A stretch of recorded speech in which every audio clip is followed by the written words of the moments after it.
Olá, aqui é a Leila Sterenberg. Começa agora o Meio Tempo, o programa da Escola de Comunicação, Mídia e Informação da Fundação Getúlio Vargas, também conhecida como FGV, ECMI ou FGV Comunicação. Uma Copa do Mundo e os Jogos Olímpicos 2 anos depois. O Brasil no centro de acontecimentos que atraem a atenção do mundo inteiro. Só que isso foi na década passada. De lá para cá, muita coisa aconteceu. E hoje, qual é o interesse do planeta por nós? Como é que isso se dá nos meios digitais e na imprensa estrangeira?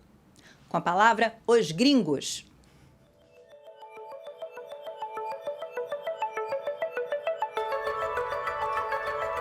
Eu recebo hoje a Martina Farnbauer, que é colaboradora de jornais da Alemanha, da Áustria e da Suíça, e o Henrik Brandão Jonsson, tá certa a pronúncia? Bonita? Ok.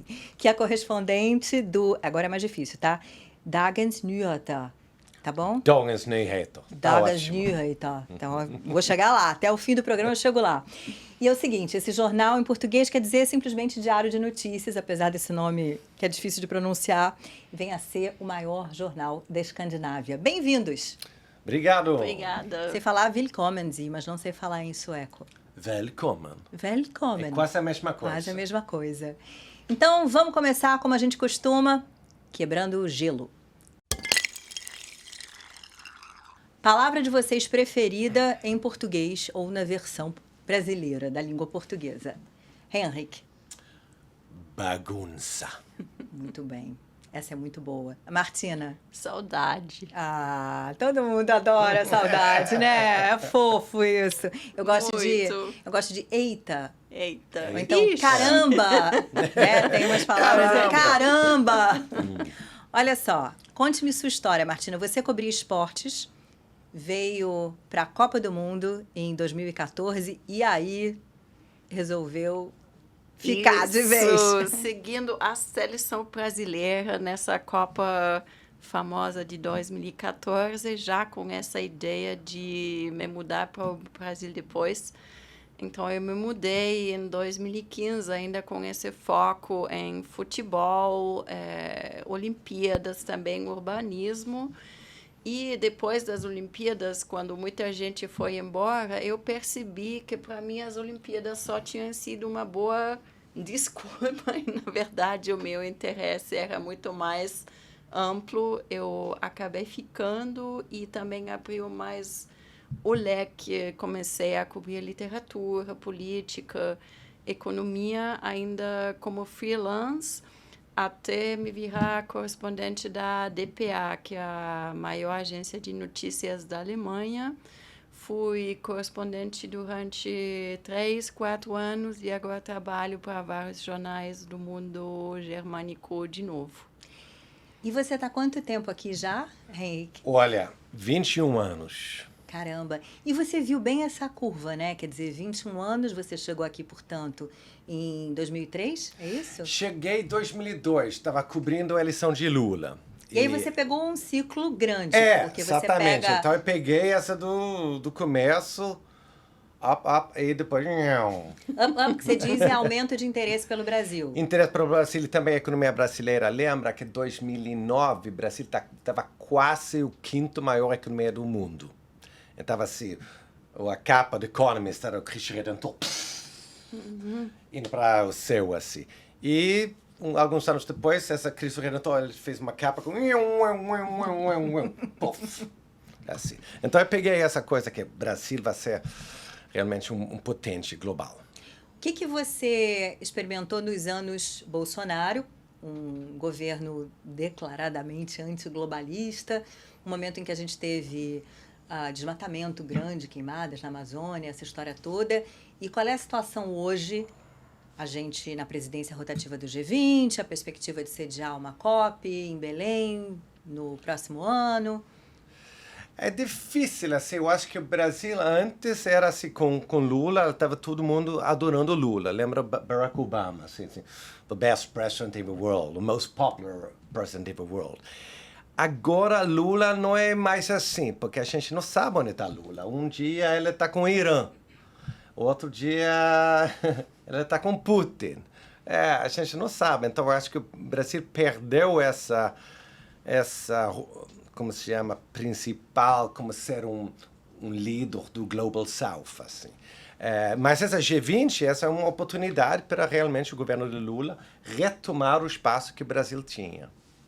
Olha, quem mandou uma colaboração aqui para a gente foi um ex-colega de vocês, o Francio Barón, que viveu no Brasil 14 anos. Ele foi correspondente do jornal El País, depois da CNN em espanhol. Vamos ouvir o que ele disse. Oi, tudo bem? O meu nome é Francio Barón e eu fui correspondente baseado no Brasil, mais especificamente no Rio de Janeiro, entre 2006 e 2020, mais ou menos.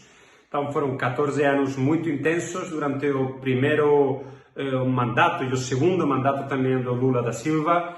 Posteriormente, tudo o que aconteceu, enfim, aquela bagunça política e econômica que realmente golpeou de forma muito dura o Brasil na última parte do mandato da Dilma Rousseff, tudo que veio depois.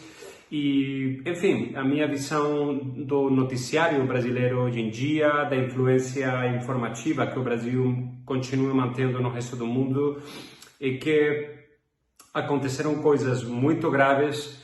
Eu acho que a figura do ex-presidente Jair Bolsonaro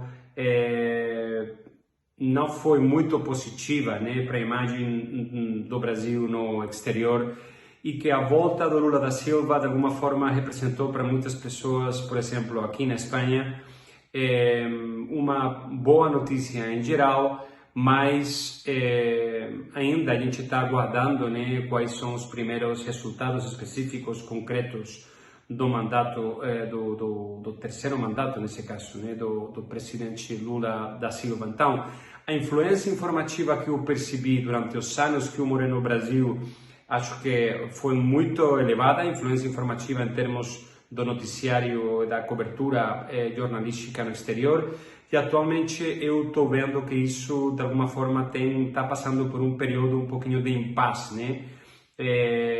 Para não dizer diretamente um pouco de desinteresse, né, pelo que está acontecendo no Brasil. Provavelmente a gente tem que aguardar um pouquinho mais para ver uma evolução política do país. Todo mundo sabe que aconteceram coisas muito ruins, né, desde vários pontos de vista no Brasil nos últimos anos, politicamente falando, economicamente também foi um país muito golpeado. E tudo isso eu acho que de alguma forma influenciou na cobertura internacional pela mídia estrangeira do que está acontecendo no Brasil. Então, momento um pouquinho, eu diria, de declive, né, da intensidade dessa cobertura, mas aguardando, né, que coisas muito positivas venham de caminho, venham no futuro, e que provavelmente o interesse da imprensa internacional volte a crescer nos próximos anos. O Brasil, obviamente, é um país muito grande, economicamente tem uma musculatura muito forte e merece uma cobertura na altura, né, do que realmente, em termos políticos, econômicos e de influência regional, representa. Então, basicamente isso. O que você acha, Martina? É por aí? Você concorda com o Francio? E que demandas você tem dos jornais com os quais você colabora? Que pautas interessam? Eu achei interessante a palavra desinteresse, né, no vídeo dele, que chamou muito a minha atenção, porque eu acho que não é desinteresse. Eu acho que a Europa, a Alemanha, Suécia, hoje que é um dia histórico lá na Suécia, que virou membro da OTAN, eu acho que esses países estão muito ocupados com o que acontece nas portas, digamos, deles, tanto na Ucrânia como na faixa de Gaza. Então, eu acho que isso não tem a ver com o Brasil, senão o que está acontecendo no resto do mundo. Eu achei, para mim, também muito interessante na semana passada, porque esses momentos que você falou, Olimpíadas, Copa do Mundo, e agora com G20, COP, que mais que ia ter um terceiro evento, grande evento, aqui no Brasil, que são momentos parecidos, que o Rio está de volta, o Brasil está de volta. E eu ia fazer uma matéria, tipo, antes do primeiro encontro dos chanceleres do G20 aqui no Rio, sobre a volta do Rio. Mas como você vai fazer uma matéria assim, sobre a volta do Rio, se 3 dias antes o presidente faz uma comparação que chama a atenção de todo mundo? Aí você, mandando uma matéria sobre a volta do Rio, fica meio... O que ela está achando, o que ela está fazendo lá no Rio? Ela não está vendo as notícias assim do mundo. Então, eu acho que os momentos são parecidos, mas é mais difícil fazer esse tipo de matérias. E eu acho que tem essas matérias típicas, carnaval, futebol, que quase sempre vende, mas as outras matérias, pelo menos no meu caso... eu preciso de buscar um gancho, digamos, talvez um pouco com mais intensidade para poder emplacar uma matéria. E pode ser, por exemplo, também em relação com esses temas. Por exemplo, quando começou a guerra na Ucrânia e ficou esse tema da cadeia de alimentos no mundo, aí falar sobre o Brasil, por exemplo, como produtor agrário, é uma boa pauta, mas aí você tem que achar esses momentos e esses ganchos. Muito interessante. Ao longo desse tempo que vocês estão aqui, sobretudo você, Henrique, porque já está há mais tempo, vocês percebem, por exemplo, redução de investimento dos jornais em matérias mais custosas, porque fala-se em crise da grande imprensa no mundo. Então, é algo que você sente, não, essa matéria não vai dar para fazer porque vai sair muito cara essa viagem. Tem isso ou não? Olha, a gente tem muita sorte em Suécia, principalmente no nosso jornal, porque tem lucro todo ano. Porque durante a pandemia e essa guerra da Ucrânia, os suecos realmente querem pagar para ter notícia, porque tem tantas notícias falsas da Rússia, que a Rússia manda para a Suécia, e os bobos ficam lá no celular, sendo enganados. Então, pessoas do bem, eles pagam para ter jornal. Então, nosso jornal está indo muito bem. Então, graças a Deus, não tem problema. Assim. Eu posso ir para Amazonas, a viagem pode ser muito cara, mas eles pagam, assim. Caramba, que legal. E você é cobrado, por exemplo, para produzir conteúdo para as redes sociais do jornal também? Sim, eu faço sempre vídeo também, assim. Faço o texto e faço um vídeo, assim, porque todo mundo está olhando o jornal no telefone hoje em dia. Então eu tenho que ter um vídeo, assim. Mas eu não tenho medo do microfone, então eu fico lá fazendo assim, nem da câmera, assim. Então funciona bem para mim, assim. E Martina, você também? Tem isso? Se eu faço vídeo para as redes sociais, eu ainda venho de uma época muito clássica, né, do jornalismo. Eu gosto muito de escrever também, mas eu já trabalhei em sites. Então, eu acho que essa parte das redes sociais e fazer entrevista para um canal de televisão online faz mais parte. E vocês usam redes sociais também como fonte de pautas? Vocês ficam ali monitorando o que está acontecendo e eventualmente tiram boas ideias dali? Rola isso? Olha, na agência de notícias foi, digamos, uma das ferramentas além... da televisão para monitorar, porque você tem que estar sempre ligada às notícias e aos acontecimentos atuais. Eu acho que fazendo matérias com um pouco mais calma, mais profundas, aí serve mais como fonte de inspiração. Isso pode ser um tema para uma matéria, com certeza. Porque faz parte, assim, e tem que seguir toda a família Bolsonaro. Não gosto, mas você tem que saber o que eles estão fazendo. Todos os, assim, porque é a forma de informação, assim. E antes da gente gravar essa entrevista, dias atrás você estava no Chile, foi fazer uma Sim. entrevista. Quem você foi entrevistar? E você cobre a América Latina também. Sim, cobre a América Latina. Assim. Então agora estou viajando muito na América Latina. Foi um escritor sueco-chileno. Então para mim era um trabalho muito fácil. Foi para um lugar chamado Vallenar, que é da zona norte de Chile, Atacama. E entrevistei ele. Uma entrevista de 3 dias. Perfeito. Nossa, que Assim, ótimo. Como se chama ele, aliás? Pascal Engman, que é uma dessas, como Camilla Läckberg, essas Swedish Crime. Ele vende milhões de livros, assim. Tipo, como aquele que... Stieg Larsson? Stieg Larsson, sim. Ele é essa nova geração de Stieg Larsson, sim. Ah, eu adorei Stieg Larsson. Sim. Infelizmente morreu, mas eu li todos os livros daquela série Ele escreveu dele. 3 livros, entregou os 3 livros e morreu. Então ele triste. nunca sabia, ele não teve conhecimento do sucesso. Nossa, que coisa. E então, esse escritor Stieg Larsson, mas no deserto... Porque o pai dele é do Chile, então ele fica lá janeiro, fevereiro, março escrevendo, quando está frio na Suécia. Ele está certo. Tá certíssimo. Aliás, estou lendo um livro em alemão de um ex-correspondente, um ex-colega de vocês, Andreas Wun, que era correspondente da ZDF, e lançou um romance não tem muito tempo, e eu estou lendo. Deve ser interessante. É interessante. Sobre a família dele, né? Exatamente. Pessoal, nem sempre o correspondente é cidadão do país para o qual ele trabalha. Vamos ver o depoimento que gravou o Nelson Garrone, um brasileiro, para os 2 anos da CNN Portugal.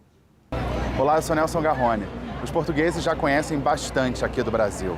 Os nossos artistas, as nossas novelas, os nossos problemas e, mais ultimamente, a política. E a língua é a mesma. Tudo isso tornaria mais fácil o trabalho de um correspondente internacional da CNN Portugal. Será? Olha, com audiência exigente, o correspondente precisa se aprofundar, mostrar toda a complexidade, os vários matizes, ir muito além das manchetes. Cabe ao correspondente fazer o trabalho de campo e trazer a temperatura da rua. No caso de hoje, a alta temperatura aqui na Avenida Paulista, cartão postal da maior cidade do país. Tudo para aproximar a notícia internacional do público. Bem, e o idioma? O poeta já disse, minha pátria é minha língua, mas cada margem do Atlântico tem a sua própria versão do português. O correspondente aqui acaba também sendo uma espécie de tradutor de uma língua para ela mesma. E há uma expressão no português europeu que é intraduzível e resume o meu trabalho. Ponto de situação. Esse é justamente o meu desafio e o meu privilégio. Quando a notícia chama, eu tenho que trazer o ponto de situação, em direto, no ecrã da CNN Portugal. É bonitinho, né? Bonitinho, né? Legal, simpático, né? Sim. Ironia. Assim, né? Com certeza. Ponto de situação. Você sabia o que era? Eu posso imaginar, mas eu não tenho certeza. Português de Portugal é outra coisa, né? Você, aliás, no teu Instagram diz que você é um escritor sueco na lusofonia, no não é? mundo lusófono, sim. Mas você, né, não cobre outros países lusófonos. Olha, Leila, você perdeu o meu último livro. Perdi, cara. Viagem pelos 7 pecados da colonização portuguesa. Então você... Ele foi para Goa, ele foi para Macau, Timor-Leste, Angola, Moçambique, Brasil e Portugal. Que máximo. E esse livro saiu em Suécia, virou um best-seller e saiu em Portugal também. Então, depois disso, eu falo, sim, eu estou escrevendo sobre o mundo lusófono, então onde o Brasil faz parte. Você me manda, então, a versão portuguesa. Porque a mais sueca vai ficar mais difícil. Tá bom, combinado, sim. Combinado. Vai ser mais fácil do que ler em sueco. Sim. E suas impressões sobre esse mundo lusófono, a mais forte? Olha, o que eu achei interessante é que cada lugar onde você tem uma colônia, ex-colônia português, é tipo assim, como a gente falou antes sobre o Berlim, é uma escape válvula. Porque em China você não pode jogar, é proibido o jogo de azar. Macau, que está colado com China, pode jogar. Índia, você não pode beber, você não pode andar com saia. Em Goa, você pode fumar maconha, beber, fazer tudo. Então os portugueses são assim, os como se diz, eles estão espalhando pecados pelo mundo. Porque nós aqui em Brasília, a gente vê o português como chato, não sabe nada de nada, nada de pecados. Mas no mundo africano, o português é o pecador, assim, é só pecado. Moçambique, Maputo, capital de Moçambique, eles falam que é Havana da África. Porque o que você não pode fazer na África do Sul, você pode fazer em Maputo.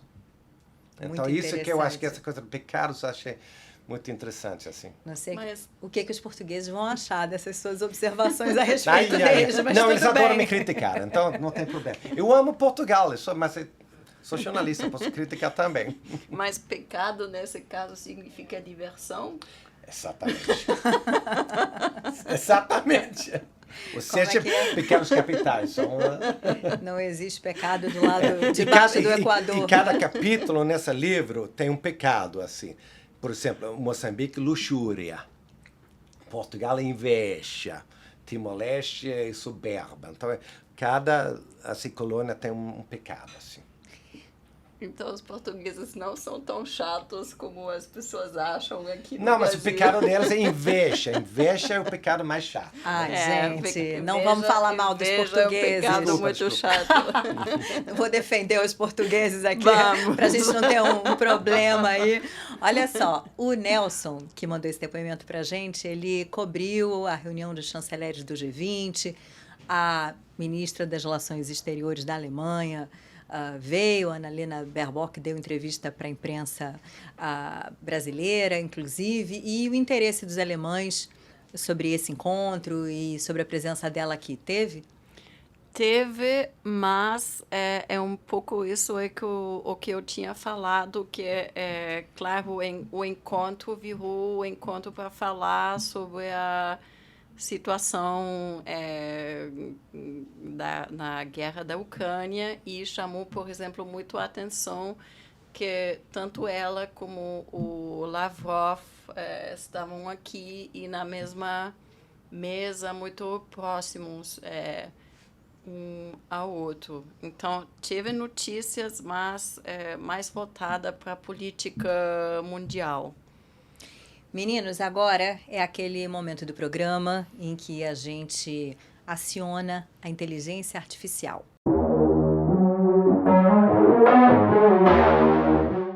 Olha, eu perguntei para o ChatGPT o seguinte: como a inteligência artificial pode ajudar no trabalho dos correspondentes estrangeiros? Resposta: a inteligência artificial pode auxiliar os correspondentes estrangeiros de diversas maneiras, desde a tradução automática em tempo real até a análise de grandes volumes de dados para identificar tendências e padrões em diferentes regiões. Além disso, a IA pode ser utilizada para monitorar redes sociais e fontes de notícias em diversos idiomas, ajudando os correspondentes a ficarem atualizados sobre eventos globais. Outra aplicação é na geração automática de relatórios e análises preliminares, permitindo que os jornalistas se concentrem em tarefas mais analíticas e criativas. Em suma, a inteligência artificial oferece ferramentas poderosas para ampliar a eficiência e a precisão do trabalho dos correspondentes estrangeiros, possibilitando uma cobertura mais abrangente e informada dos acontecimentos internacionais. Vocês concordam? Olha, a única coisa que eu uso, assim, inteligência artificial é para traduzir, porque realmente é 1000 vezes melhor que Google Translate. É assim, é realmente muito bom, não sei como. Mas é a única coisa. O resto eu deixo a inteligência artificial fazer o que ele quiser. Assim. O que você usa? O ChatGPT? Sim. Uhum. Sim. E você, Martina? Seria mais o caso de tradução também. Para checar a informação e tal, eventualmente também, ou não? Ainda não. É estranho, né? Tem que ter um pé atrás com esse ChatGPT. Não, isso não. Porque uma vez eu coloquei o meu nome lá. Eu era cientista político de Finlândia. Olha. Então, acertou em Escandinávia, mas assim. E mencionou os meus livros, mas também livros dos outros. Então, não é para confiar. Que isso. E a gente, no nosso jornal, a gente não pode usar na nossa matéria. É assim. A gente faz um documento escrevendo que a gente não usa. Assim. E traduzir pode, sim. O jornal, ele deixa o ChatGPT usar o conteúdo do jornal para abastecer seu banco de dados, porque alguns jornais mundo afora estão proibindo. Tem processo do New York Times, por exemplo. Não, ainda a gente está em negociações, assim, porque eles têm que pagar, eu acho. que eles querem usar a matéria. Assim. Essa é uma discussão super importante, Sim. né? Muito atual. Olha só, o trabalho de vocês, ele se dá plenamente num contexto de liberdade de imprensa, que, por sua vez, é aliada da democracia.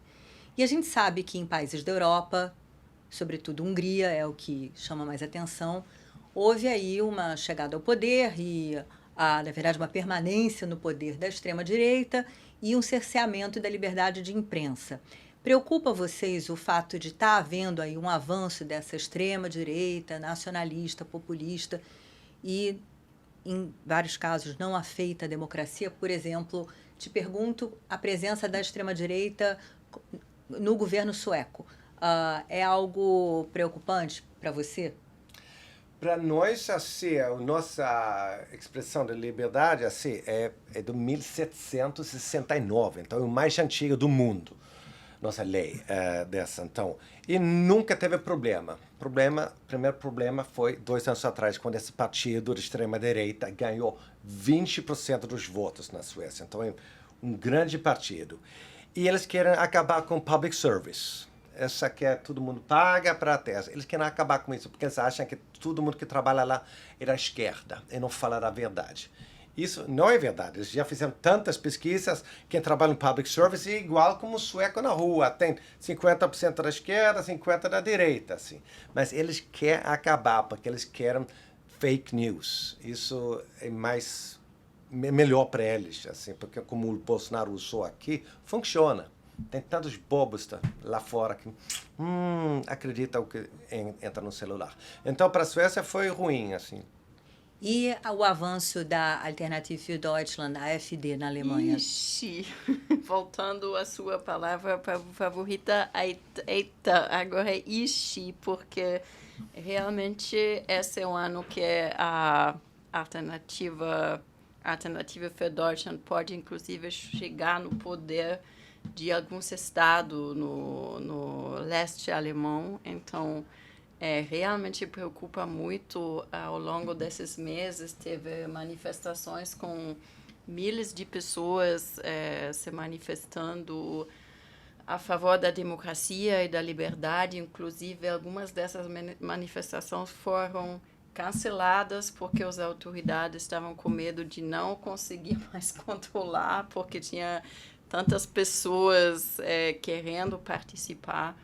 Então, eu acho que é um momento muito importante na Alemanha e, claro, que tem influência também na imprensa, que é um pouco o que o Henrik falou, que eles usam essa palavra Lügenpresse, que eles dizem que a, digamos, mídia mainstream não fala a verdade, sobretudo sobre eles, claro. E eu acho que isso dificulta também o trabalho de todos os jornalistas enquanto a verificação de informações, de pautas, de posturas também. E o que os teus amigos, tua família lá comentam sobre disseminação de informação falsa? É algo que acontece de forma preocupante hoje ou não? Eu, dos meus amigos e da parte da minha família, ainda não tenho percebido isso muito, mas eu lembro que sobretudo na pandemia, como aqui também, essa alternativa para a Alemanha se juntou aos anti-vacinas. Aí virou um mix meio difícil, porque eles... Bagunça. Uma bagunça. Que aí eles sim começaram a... Mas isso mais... Isso seria mais fake news sobre a ciência, sobre o efeito das vacinas, mas são informações falsas também. Matéria que você ainda quer fazer e você ainda não fez, Henrik? Quero voltar para Amazonas. Quero subir lá, como se chama essa... do cabeça do cachorro. Porque tem uma história lá que eu não vou contar aqui, que eu quero fazer. Mas é difícil, porque demora para chegar lá. Isso não é Roraima? Não. Amazonas? Como chama? Cabeça do cachorro. Cabeça do... isso. Quero ir lá. É Pico da Neblina, Tem em Roraima. Também. Mas isso é uma matéria. Então, Amazonas, para mim, é agora a coisa mais interessante com o Brasil. Você era amigo do Dom Phillips? Sim. Difícil, né? Sim. E você já se sentiu correndo risco no Brasil ao exercer a profissão de jornalista? Sim, é sempre, especialmente quando estou na Amazonas, muitas vezes trabalho com uma fotógrafa de Estocolmo, que o jornal manda. E ela tem minha idade, minha altura, a gente parece um casal. Então a gente fala que somos turistas. Ela gosta de pássaros, ela tira fotos de pássaros. E assim funciona, porque tem que fazer isso. Como eu disse antes, caramba, é realmente uma palavra necessária em português.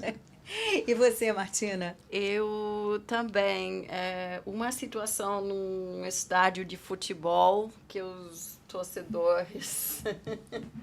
no São Januário, que os torcedores iam derrubar a grade entre a torcida e entre duas torcidas, e lembro como nós jornalistas estávamos tentando atravessar esses estádios e depois subimos por dentro. Foi uma das situações que realmente, com essa torcida tentando derrubar a grade, que eu fiquei com medo. E a outra foi na Amazônia também, inclusive numa viagem organizada, porque organizada significa em grupo, que eu gosto de ir na Amazônia com mais pessoas, e junto com indígenas, e os indígenas tentaram aproveitar a oportunidade de ter jornalistas estrangeiros no lugar para nos levar para a Polícia Federal, o ponto da Polícia Federal, e aí a gente chegou lá meio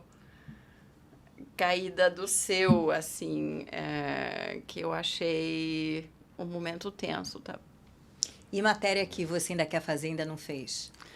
Olha, para mim, tem várias matérias que eu ainda gostaria de fazer, porque, sobretudo na agência de notícias, eu estava muito focada em notícias e eu estava com a sensação de falar basicamente mal do Brasil nos últimos anos. Eu acho que tem tantas coisas para contar e ainda descobrir, que eu agora gostaria de focar mais nesses temas. Claro, com esse desafio de achar o momento e o gancho para também conseguir a publicação. E falar de coisa boa, se possível. E falar de coisa boa. Pessoal, muito obrigada, de verdade. Dankeschön. Em sueco? Danke. Tack så mycket. Tack så mycket.